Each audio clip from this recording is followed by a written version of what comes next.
హైకోర్టులో అల్లు అర్జున్ మధ్యంతర బెయిల్ పై వాడి వేడి వాదనలు జరిగాయి. ఆ తర్వాత బెయిల్ అనంతరం లాయర్లు మాట్లాడారు. వాళ్ళంతా ఏం మాట్లాడారో ఒకసారి చూద్దాం.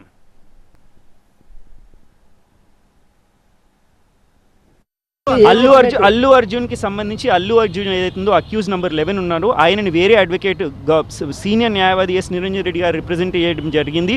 వాళ్ళ వాదన ఏదైతుందో వాష్ పిటిషన్ వేసిన తర్వాత అల్లు అర్జున్ని అరెస్ట్ చేసినారు కాబట్టి ఈ ఆఫెన్స్లో అల్లు అర్జున్కి ఎటువంటి సంబంధం లేదు కాబట్టి ఆయనను రిలీజ్ చేయాలని చెప్పేసి వాళ్ళు వాదించడం జరిగింది.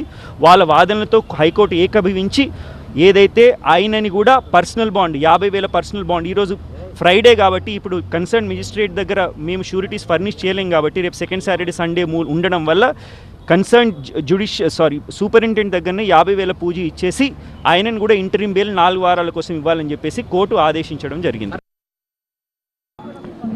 అల్లు అర్జున్ గారిని జడ్జి గారు ముందర ప్రొడ్యూస్ చేశారు.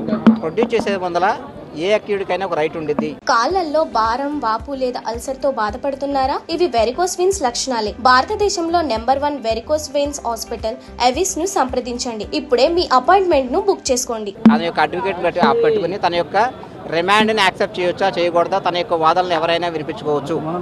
అదేవిధంగా ఈ కేసులో కూడా అక్యూడ్ గారు అడ్వకేట్ని పెట్టుకుని తన యొక్క వాదనలు వినిపిస్తున్నారు.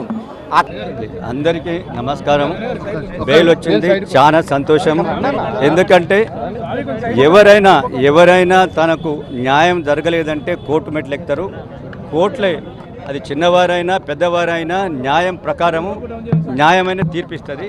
ఆ తీర్పే వచ్చింది, చాలా సంతోషం.